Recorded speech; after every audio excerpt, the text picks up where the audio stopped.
बिस्मिल्लाहिर्रहमानिर्रहीम। अस्सलाम वालेकुम डियर स्टूडेंट्स, मैं हूं प्रोफेसर अज़मत अली और आप देख रहे हैं मेरा चैनल मैथ्स फॉर यू। आपको कैलकुलस की क्लास में वेलकम करता हूं। जैसे कि आप लोग जानते हैं कि हमने calculus written by S M. Yusuf जो है उसमें से chapter number 9 functions of several variable जो है ये स्टार्ट किया हुआ है। आज के लेक्चर में हम मेथड ऑफ लैग्रांज मल्टीप्लायर्स इसके ऊपर डिस्कशन करेंगे। लास्ट एक्सरसाइज 9.6 में आपने extrema of functions of two variables के ऊपर डिस्कशन की थी।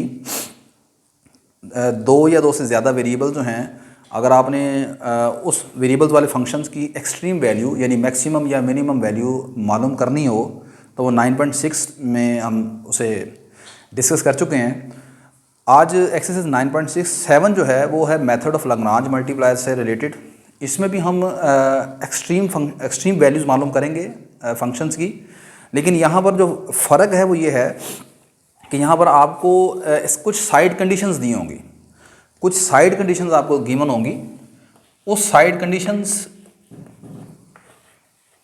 को इस्तेमाल करते हुए, उसको मद्देनज़र रखते हुए आपने दिए हुए फंक्शंस की मैक्सिमम या मिनिमम वैल्यू मालूम करनी होगी। तो एक्सरसाइज 9.7 जिसे आप मेथड ऑफ लैग्रांज मल्टीप्लायर से सॉल्व करेंगे, या सम टाइम आप उसे ये भी कहते हैं extrema with side conditions, extrema with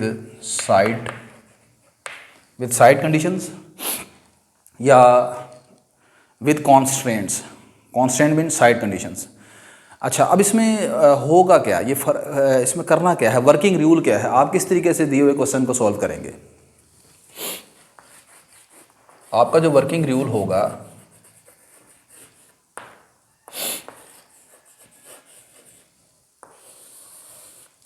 इसमें करना यह है कि आपको सबसे पहले एक फंक्शन गिवन होगा जिसको आपने मैक्सिमाइज या मिनिमाइज करना है। लेट कर लेते हैं, लेट आपका स्मॉल एफ एक्स वाई जी, फ़र्ज़ कर लें मैं यहाँ पर 3 वेरिएबल्स की बात कर रहा हूँ। ये वो फंक्शन है जिसको आपने मैक्सिमाइज करना है या आपने इसे मिनिमाइज करना है।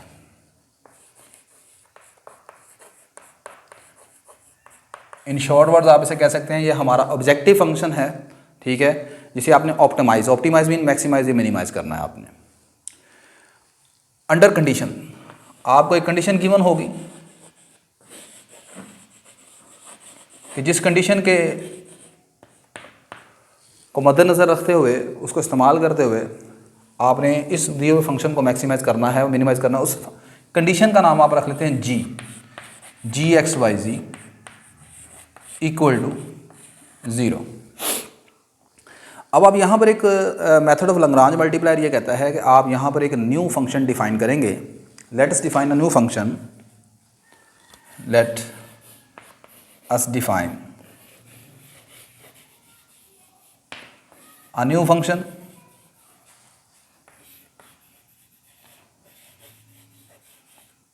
और उस फंक्शन का नाम आप रख लेते हैं capital F, which is equal to small f plus lambda time g. ये जो फंक्शन है, this function F is called Lagrange multiplier function. F is called Lagrange multiplier function.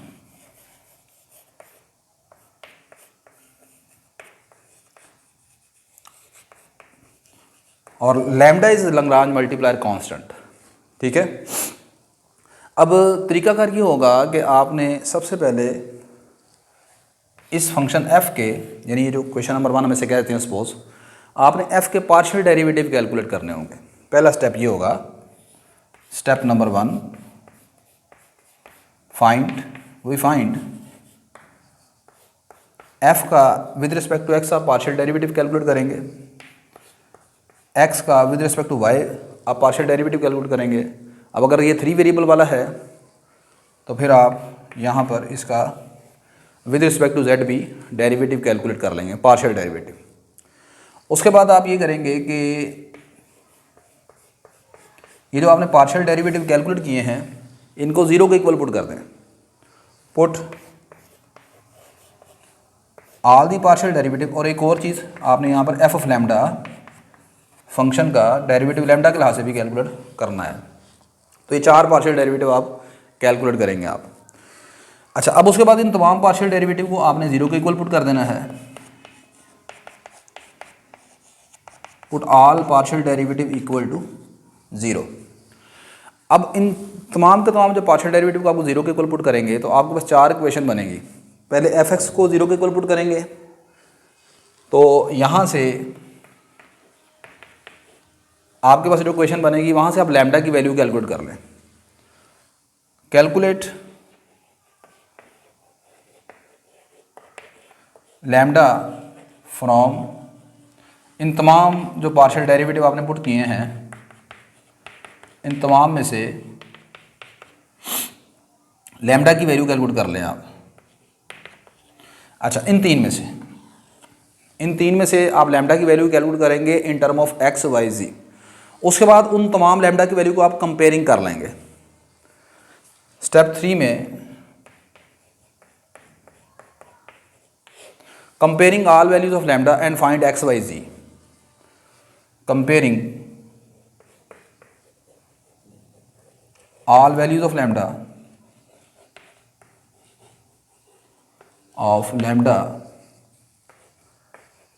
and find x y z। यहाँ से जो x y z की आपकी value आप calculate करेंगे that values will give the extreme values of the given function f। तो ये हमारा वर्किंग रूल होगा। अब नेक्स्ट मैं इस मेथड को एलैबोरेट करने के लिए आपकी एक्सरसाइज 9.7 को स्टार्ट करने जा रहा हूँ। ठीक है, तो देखते हैं। ले बेटा, एक्सरसाइज 9.7 में आपका जो पहला क्वेश्चन है, क्वेश्चन नंबर 1, वो भी हम बाद में करते हैं, वो थोड़ा सा टफ क्वेश्चन दिया हुआ है। क्वेश्चन नंबर 2 से स्टार्ट कर रहा हूँ। कहता है find the extrema of function f x y z is equal to x y plus z subject to x square plus y square plus z square equal to 1। अब यहाँ पर जो वर्ड आया ना सब्जेक्ट टू के बाद जो आपको क्वेश्चन दी है ये साइड कंडीशन है जिसकी मैं बात कर रहा था। ठीक है, तो आपने इस दिए हुए फंक्शन को मैक्सिमाइज या मिनिमाइज एक्सट्रीम वैल्यूज़ की मालूम करनी है आपने। लेकिन जिस कंडीशन के तहत मालूम करनी है वो कंडीशन ये है कि x square plus y square plus z square का जो सम है ये 1 के इक्वल है। ठीक है, अब करने का तरीकाकार ये है, सबसे पहले आप लेट कर लें, late F x y z lambda, चूँकि आपका क्वेश्चन फंक्शन जो है वो क्वेश्चन में 3 वेरिएबल्स हैं, तो आप इस तरह ये फंक्शन लेट करेंगे be a Lagrange multiplier function, be a Lagrange multiplier function. ये आपका एक लंग्रांज मल्टीप्लायर फंक्शन है एंड ये जो आपके पास गिवन कंडीशन है इसका नाम हम जी रख लेते हैं। यहाँ पर मैं लिख लेता हूँ इसे g x y z equal to x square plus y square plus z square -1 equal to 0। इस साइड को आपने इधर लाकर इक्वल टू 0 होना चाहिए, फिर उसके बाद उसका नाम आपने जी रखना है। ठीक है, अब लंग्रांज मल्टीप्लाई फंक्शन का जो फार्मूला है वो आप जानते हैं, वो ये है capital F x y is equal to small f plus lambda time g. ठीक है, अब यहाँ पर आप कैपिटल एफ की जगह तो कैपिटल एफ ही रहेगा, स्मॉल एफ की वैल्यू पुट कर दें, वो है एक्स वाई प्लस जी प्लस लैम्डा टाइम जी। जी आपका ये सारा है एक्स स्क्वायर प्लस वाई का स्क्वायर प्लस जी का स्क्वायर -1। ठीक है, ये आपने जी इसकी जगह पुट कर दिया। अब आपने ये जो कैपिटल एफ लंग्रांज मल्टीप्लायर फंक्शन बनाया है इसके आपने पार्शियल डेरिवेटिव कैलकुलेट करने हैं। क्या कैलकुलेट करना है? Partial derivative. तो पहले एफ का एक्स के लासे से पार्शियल डेरिवेटिव आएगा, एक्स के लासे का डेरिवेटिव बनेगा जी, पार्शियल डेरिवेटिव आपने लेना है। तो पहली टर्म एक्स का डेरिवेटिव 1 हो गया, y is a constant coefficient here, तो वाई आ जाएगा यहाँ पर, प्लस जेड का डेरिवेटिव 0 हो गया, यहाँ पर एक्स स्क्वायर का डेरिवेटिव आ जाएगा 2x, तो ये आ जाएगा +2 लैम्डा एक्स, +2 लैम्डा एक्स। इसी तरह अब आप यहाँ पर y के लासेस का डेरिवेटिव कैलकुलेट करें तो y के विद रिस्पेक्ट इसका डेरिवेटिव आएगा x प्लस 2 लैम्डा y। ठीक होगी बात ये। आगे विद रिस्पेक्ट टू z के लासे डेरिवेटिव लेंगे तो ये पहली जो टर्म है x y ये जीरो हो जाएगी। z के लासे इसका डेरिवेटिव आ जाएगा f z is equal to 1 plus 2 lambda z। आखिरी लैम्डा क्लास से भी इसका डेरिवेटिव आप कैलकुलेट करें। F lambda equal to lambda class से जब आप डेरिवेटिव लेंगे वो हमेशा जी के बराबर आएगा। लैम्डा क्लासेस का डेरिवेटिव यहाँ पर आएगा, लैम्डा का क्लास से डेरिवेटिव आएगा 1। ये सारी चीज़ वैसे ही आ जाएगी साथ। ठीक है, बात समझ आ रही कि नहीं आ रही। पार्शियल डेरिवेटिव आपने लेना है विद रिस्पेक्ट टू लैम्डा, तो ये सारी चीज़ ज़्यादा कांस्टेंट कोफिशिएंट होगी। लैम्डा के विद रिस्पेक्ट इसका डेरिवेटिव हो जाएगा 1, तो ये बेटा आपके पास सारी चीज़ आ जाएगी एक्स स्क्वायर प्लस वाई का स्क्वायर प्लस जी का स्क्वायर माइनस 1। जब भी आप लैम्डा के विद रिस्पेक्ट डेरिवेटिव लेंगे it always be equal to z function जो आपका होगा ना वो होगा ये सारा ही। अच्छा, अब आप नेक्स्ट स्टेप मैंने बताया था आपने इनको जीरो के इक्वल पुट कर देना है। Put f x f y f z f lambda equal to zero. जब आप एफ एक्स को जीरो के इक्वल पुट करेंगे तो पहली इक्वेशन जो आपके पास बनेगी वो क्या बन जाएगी, ये आपके पास है। इसको जीरो के इक्वल पुट किया तो ये आ गया y plus 2 lambda x equal to zero.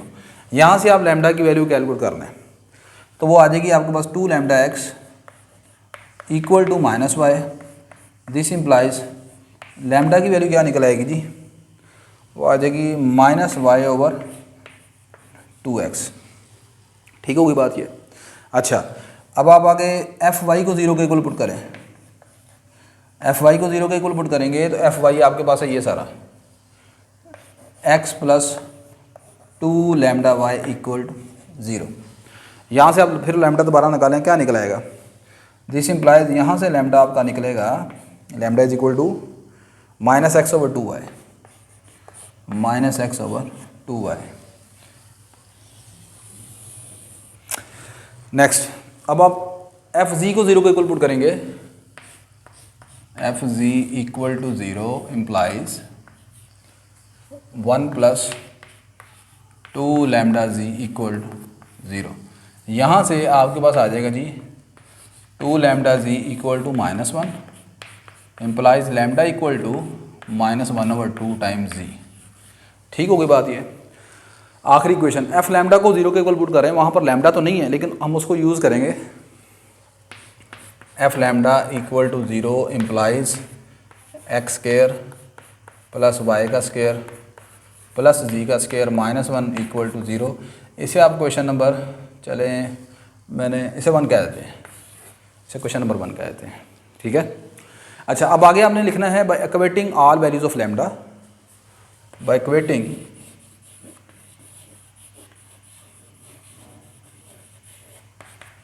All values of lambda. Lambda की तमाम वैल्यूज़ को इक्वेट करने से क्या बनता है, लैम्डा की वैल्यू निकली है ये, लैम्डा की पहली वैल्यू थी minus y over 2x equal to lambda की दूसरी वैल्यू निकली है माइनस एक्स ओवर 2y और यहाँ से लैम्डा निकला है माइनस 1 ओवर 2 टाइम्स जी। ठीक है, पूरी की पूरी इक्वेशन में यहाँ पर आप माइनस को कैंसिल कर दें और 2 को भी कैंसिल कर दें, यानी माइनस 1/2 से को कैंसिल कर दें तो दिस इम्प्लाइज ये आपके पास आ जाएगा y over x equal to x over y equal to 1 over ji.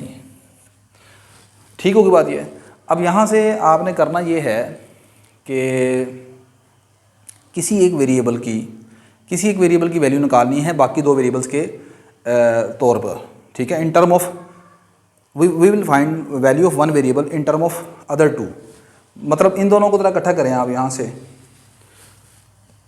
y over x is equal to x over y, एक ये रिलेशन बना लें और एक रिलेशन आप चाहे पहले और आखिरी का बना लें। And y over x is equal to 1 over z। ठीक होगी बात ये। अच्छा, यहाँ से ये आ जाएगा y का स्क्वायर इक्वल टू एक्स का square by taking square root on both side, this will become y is equal to plus minus x. यहाँ से y की दो वैल्यू निकल आएंगी। यहाँ से अगर आप y निकालते हैं तो y आ जाएगा x ओवर जी के बराबर, ठीक है। अच्छा, अब मैंने जैसे कि बताया कि आपने यहाँ पर y देखें, y निकाल लिया इन टर्म ऑफ x आपने, सही है। यहाँ से भी आप ऐसे करें z की वैल्यू निकालें, आप ऐसे करें z की वैल्यू निकालें यहाँ से, क्योंकि आपने z को भी इन टर्म ऑफ x निकाल लें। यहाँ पर y निकाला है आपने इन टर्म ऑफ x, यहाँ से z भी इन टर्म ऑफ x निकाल लें, z को भी इन टर्म ऑफ x आप निकाल लें।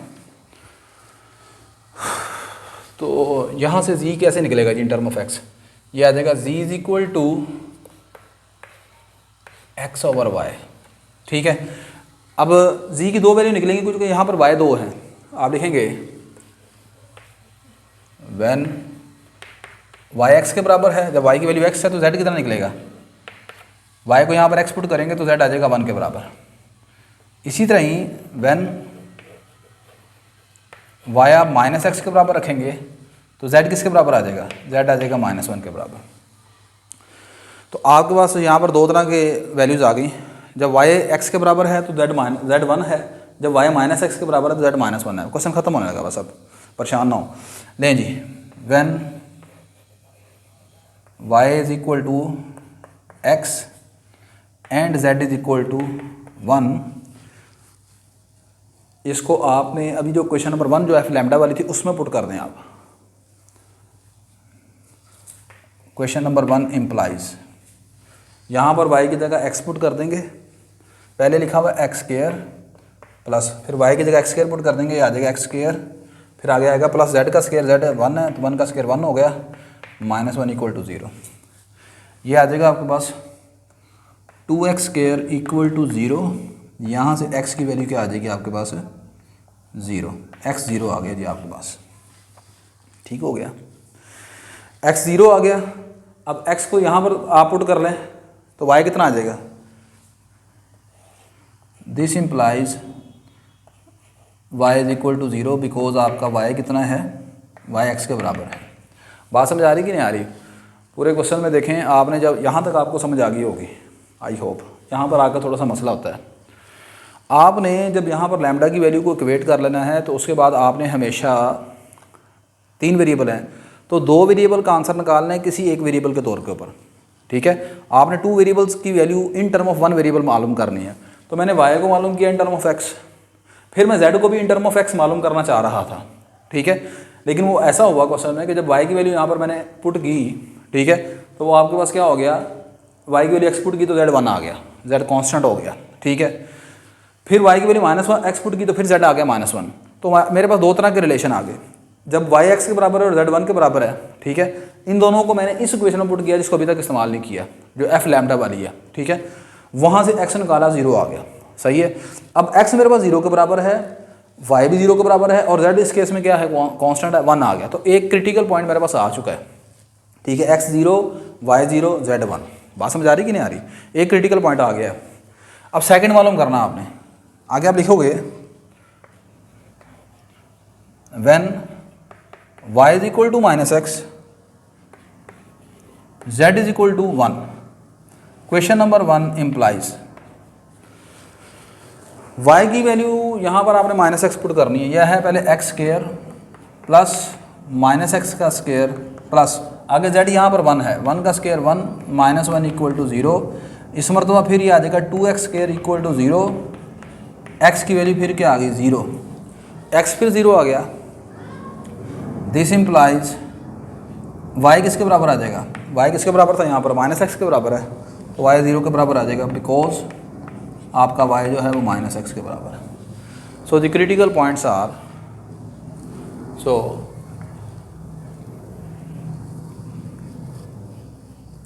पहला क्रिटिकल पॉइंट आपके पास है x 0, y कितना है वो भी 0 है, z कितना 1 एंड x 0 y 0 और z कितना है,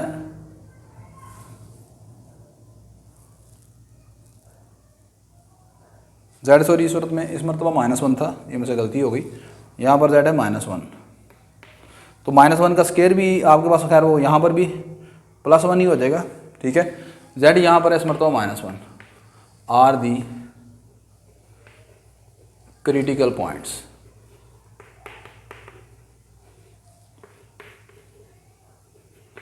ये क्रिटिकल पॉइंट्स हैं। अब इन क्रिटिकल पॉइंट्स के ऊपर आपने फंक्शन की एक्सट्रीम वैल्यू बतानी थी। अब ये चेक करना है कि इनमें से कौन सा क्रिटिकल पॉइंट मैक्सिमम है या कौन सा मिनिमम है, ठीक है। उसको देखते हैं। मैं जरा इसको मिटा लेता हूँ, या फिर ऐसे करते हैं सिंपल। आपने क्या करना है, एट 0 0 1 इसके ऊपर आपने इस फंक्शन में अपनी वैल्यू मालूम करनी है। तो फंक्शन में इसको पुट कर दें f0 0 1। क्या आंसर आता है, x की जगह 0, y की जगह 0, z की जगह 1, आंसर आएगा 1 के बराबर। ठीक हो गया। इसी तरह वो दूसरा पॉइंट पुट करके देख लें, एट 0 0 -1 इसके ऊपर आपके फंक्शन की वैल्यू आएगी f0 0 -1, x0, y0 और z कितना है आपका -1 के बराबर। इसमें तो आंसर आएगा -1। दोनों क्रिटिकल पॉइंट में से किसके ऊपर फंक्शन की वैल्यू मैक्सिमम आई है। इस पर आंसर +1 है, उस पर आंसर -1 है। तो ये आपका लोकल मैक्सिमम पॉइंट है। This is the local maximum point, local maximum point. और ये जो है वो आपका 0 0 -1, ये this is the local minimum point, ठीक है। तो ये आपका क्वेश्चन नंबर 1 जो है वो कंप्लीट हो गया। 1-2 क्वेश्चन करेंगे, आपको प्रैक्टिस हो जाएगी, आप समझ आ जाएगी, मुश्किल नहीं है। प्रॉब्लम सिर्फ यहाँ पर आई, मुझे पता है कि लैम्डा की कीमतें कंपेयर करने के बाद थोड़ी सी होती है, ठीक है। अदरवाइज इतना मुश्किल नहीं है ये काम। नेक्स्ट क्वेश्चन देखते हैं। ले बेटा, नेक्स्ट आपका क्वेश्चन नंबर 1 कुछ इस तरह है। कहता है find the point on the plane x + 2y - g = 3 that is nearest to the origin. आपने एक प्लेन के ऊपर एक पॉइंट मालूम करना है और वो ओरिजिन के करीब करीब होना चाहिए। मतलब फ़र्ज़ करें, मतलब ग्राफिकली कुछ इस तरह है। ये फ़र्ज़ कर रहे हैं आपका प्लेन है x + 2y - g = 3। ये हमारे पास एक्स वाई जी प्लेन है, एक्सिस हैं। आपने इसके ऊपर एक पॉइंट P मालूम करना है। फ़र्ज़ करने में पॉइंट P है, एक पॉइंट मालूम करना है, उसका नाम P रख लेते हैं। ऐसा पॉइंट होना चाहिए जो कि जिसका डिस्टेंस ओरिजिन से यानी यहाँ से मिनिमम हो। ये आपका टारगेट है कैलकुलेट करना। इस पॉइंट P को आपने बताना है, यानी कि P बताने का मतलब है कि आपने x y z की वैल्यू यहाँ से कैलकुलेट करनी है। ये पॉइंट ऐसा है कि O से लेकर P तक का जो डिस्टेंस है ये मिनिमम होना चाहिए। आप लेट कर लेते हैं सबसे पहले P x y z be the point on the plane that is nearest to the origin,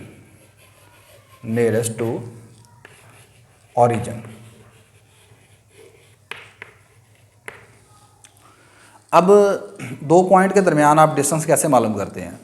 मैंने ये पॉइंट P मालूम कर लिया, सपोज कर लिया है, जो कि इस प्लेन के ऊपर है और जिसका डिस्टेंस ओरिजिन से मिनिमम है।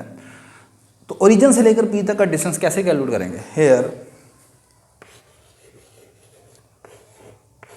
OP डिस्टेंस, इसका नाम हम रख लेते हैं D, डिस्टेंस D। 2 पॉइंट के दरमियान डिस्टेंस कैसे कैलकुलेट करते हैं आप, बाय यूजिंग डिस्टेंस फार्मूला। तो ओरिजिन और इस पॉइंट P के ऊपर अगर आप डिस्टेंस फार्मूला लगा देंगे तो दिस विल बिकम x - 0 का होल स्क्वायर प्लस y - 0 का होल स्क्वायर प्लस z - 0 का whole square. This will become x square plus y square plus z square. इसका मतलब ये है कि मैंने जिस चीज़ को मिनिमाइज दिखाना है वो मेरा d है, ठीक है। मतलब ये डिस्टेंस d मिनिमम दिखाना ना, ये मेरा फंक्शन f है असल में, ठीक है। लेकिन अभी आगे चलते हैं। ये जो d है ये अंडर रूट की फॉर्म में है। आप अपनी कैलकुलेशन को आसान बनाने के लिए मुझे एक बात बताएं, आप इस बात से एग्री करते हैं कि स्क्वायर रूट के अंदर जितना नंबर छोटा होगा आंसर उतना छोटा आएगा, स्क्वायर रूट के अंदर वाली चीज़ जितनी बड़ी होगी आंसर उतना बड़ा आएगा, ऐसे ही है ना। तो तो इसका मतलब ये है कि ये जो d है जो कि स्क्वायर रूट के बराबर है, d will be minimum when ये जो अंदर वाली चीज़ है ये मिनिमम होगी। ऐसी है ना, मिसाल के तौर पर मैं आपसे कहता हूँ बताएं 25 का स्क्वायर रूट बड़ा होता है या 36 का स्क्वायर रूट बड़ा होता है? आप कहेंगे जी 25 का स्क्वायर रूट छोटा है, 36 का स्क्वायर रूट बड़ा है, यानी अंदर वाली चीज़ छोटी होगी तो आंसर छोटा आएगा। ठीक है, तो मैंने दिखाना है डी को मिनिमम। डी कब मिनिमम होगा? जब अंदर वाली सारी चीज़ मिनिमम होगी, यानी विदाउट स्क्वायर रूट। ठीक है, यहाँ पर देखें, आप लिखेंगे D will be minimum, D will be minimum when D square is minimum, D square is minimum, यानी जो अंदर वाली चीज़ है वो उसके ऊपर डिपेंड करता है। डी स्क्वायर मतलब विदाउट स्क्वायर रूट। तो मैं अपनी कैलकुलेशन को आसान बनाने के लिए यहाँ पर, और ये मतलब अपनी कैलकुलेशन को आसान बनाने का मतलब है कि आप बायोलॉजिकली ऐसे चल सकते हैं, ये गलत नहीं होगा। लेट कर लेते हैं, लेट कि हमारा जो फंक्शन है जिसको हमने मिनिमाइज या मिनिमाइज करके दिखाना है वो एफ है, which is equal to d का स्क्वायर। क्लियर होगी बात क्या नहीं? सही है। तो ये हमारा फंक्शन है जिसको हमने मिनिमम दिखाना है। अब जो जी होगा, जी जिसके तहत दिखाना, जिस कंडीशन के तहत, वो ये है आवर इक्वेशन ऑफ प्लेन। सही है, पॉइंट इस प्लेन के ऊपर होना चाहिए, ये उसने कंडीशन लगा दी है आपके पास। Let g x y z equal to x minus 2y minus z minus 3 equal to 0। आगे आप लेट करेंगे, let F x y z lambda be a Lagrange multiplier function, वो आप बात लिख लीजिएगा। Then Lagrange multiplier function F is equal to small f plus lambda time g. ये formula मैं आपको बता चुका हूँ। This will become, small f हमारे पास ये है डी स्क्वायर के बराबर, और डी का स्क्वायर मतलब इसका स्क्वायर लें तो स्क्वायर रूट ख़त्म हो जाएगा। This will become x square plus y का स्क्वायर प्लस जी का स्क्वायर। आगे आएगा plus lambda, what is z? Z is here x minus 2y minus z minus 3। ये मेरे पास आ गया सारा जी। ठीक है, अब अगला काम वही है जो आपको मैं अभी क्वेश्चन नंबर 1 में बता चुका हूँ। By taking partial derivative here f x is equal to x के लासेस का पार्शियल डेरिवेटिव आएगा 2x, उधर आएगा प्लस लैम्डा। y के लास से पार्शियल डेरिवेटिव आएगा 2y, और इधर क्या बनेगा minus 2 lambda. With respect to z partial derivative निकलेगा 2z, और इधर z के लास से पार्शियल डेरिवेटिव निकलेगा माइनस लैम्डा, माइनस लैम्डा। अच्छा, यहाँ पर एक छोटी सी मुझसे मिस्टेक हो गई, वो ये कि यहाँ पर देखें ये x प्लस 2y है, तो यहाँ पर आप x प्लस 2y कर लें, ये भी x प्लस 2y हो जाएगा। तो जब यहाँ पर आप y के लास से डेरिवेटिव लोगे ये आएगा 2y प्लस 2 लैम्डा। ये सही कर लें, ठीक होगी बात ये। अच्छा, आगे बाकी ठीक है सारा। z के लास से डेरिवेटिव लिया 2z आ गया, और यहाँ पर आ गया इसका डेरिवेटिव माइनस लैम्डा। लैम्डा के लास से इसका डेरिवेटिव निकलेगा x plus 2y minus z minus 3। For critical points we put all the partial derivative equal to 0। अब आप ये बातें सारी लिख लीजिएगा, ठीक है। For critical point we put all partial derivative equal to 0। जब आप एफ एक्स को 0 के इक्वल पुट करेंगे तो यहाँ से जो आंसर आएगा वो आएगा 2x plus lambda equal to 0। जैसे मैंने अभी आपको पहले क्वेश्चन में बताया, अब आप लैम्डा की वैल्यू कैलकुलेट करो। यहाँ से लैम्डा क्या आ जाएगा आपके पास? This will become lambda is equal to minus 2x। Similarly जब आप यहाँ पर एफ वाई को 0 के इक्वल पुट करेंगे, this will become F y 2y plus 2 lambda equal to 0। This implies यहाँ से लैम्डा की वैल्यू आएगी माइनस वाई के बराबर। अब आप इसको एफ जी को 0 के इक्वल पुट कर लें, ये हमारे पास है f z equal to 0 implies ये आ जाएगा 2z minus lambda equal to 0। यहाँ से लैम्डा की वैल्यू आ जाएगी 2z के बराबर। By equating all values of lambda, by equating all values of lambda,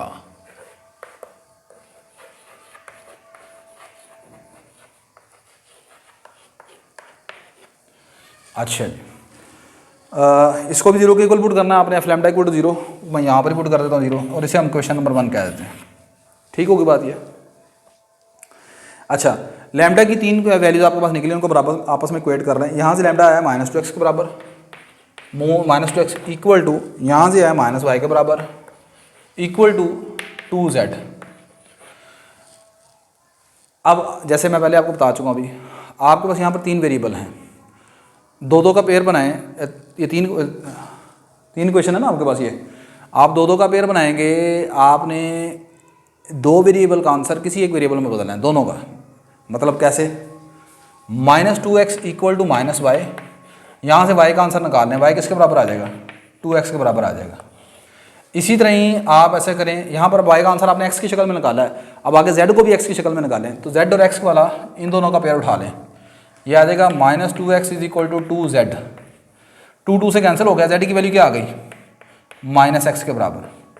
z भी -x के बराबर आ गया, y भी इन टर्म ऑफ x आ गया, z भी इन टर्म ऑफ x आ गया। अब ये y और z की दोनों की वैल्यू जो कि x की शक्ल में आई हैं, उनको आप पुट करें क्वेश्चन नंबर 1 में, तो यहाँ से पूरे का पूरा x निकलेगा आपके पास। Put y z in equation number 1, तो पूरी इक्वेशन आपकी x की शक्ल में बदल जाएगी। ये देखो यहाँ पर है x प्लस आगे क्या लिखा है 2y, तो इसको 2 से मल्टीप्लाई कर दें, आ जाएगा 4x। आगे क्या लिखा है -z, z की वैल्यू कितनी है? -x, तो प्लस x हो जाएगी। आगे क्या लिखा? -3 इक्वल टू 0। ये कितने? 6x हो जाएगा। 6x इक्वल टू -3, यहाँ से x की वैल्यू +3 हो जाएगा, तो जाके x की वैल्यू आ जाएगी 1/2 के बराबर। ले जी, x आपके पास बेटा 1/2 आ गया, x की वैल्यू 1/2 आ गई, बाकी सारे निकल आए, खत्म हो गया question. When x is equal to 1/2, तो y कितना आ जाएगा? y किसके बराबर है? 2x के बराबर है ना, 2 × 1/2, ये आपके पास y1 आ जाएगा। और z कितना आ जाएगा? This implies z is equal to -x है, तो -1/2 आ जाएगा। So the point that is nearest to the origin on the plane is, आपने बस पॉइंट यहाँ पर मालूम करना है। वो उसमें जिससे पहले मैंने किया था, आपने फंक्शन में पुट किया था, ठीक है। फंक्शन में पुट करने की जरूरत नहीं है, फंक्शन हमारा ये है सारा d², यानी ये सारा, इसमें पुट करने के दिखाने की जरूरत नहीं है, आपने सिर्फ पॉइंट P मालूम करना है। So point P equal to x की वैल्यू कितनी है? 1/2, y की वैल्यू कितनी है? 1 है, और z कितना है? -1/2। This is your required point which is nearest to the origin. तो आज के लेक्चर में हम क्वेश्चन नंबर 1 और 2 को ही सॉल्व कर रहे हैं। इंशाल्लाह नेक्स्ट लेक्चर में हम क्वेश्चन नंबर 3 से स्टार्ट करेंगे। मेरी ये वीडियो अगर आपके लिए हेल्पफुल हुई तो आप लाजमी इस वीडियो को लाइक कीजिएगा, शेयर कीजिएगा, चैनल को सब्सक्राइब कीजिएगा, और लंग्रांज मल्टीप्लायर से जो बाकी रिलेटेड क्वेश्चंस हैं वो इंशाल्लाह नेक्स्ट लेक्चर में अपलोडेड होंगे। तब तक के लिए मुझे इजाज़त दीजिए। अल्लाह हाफिज़।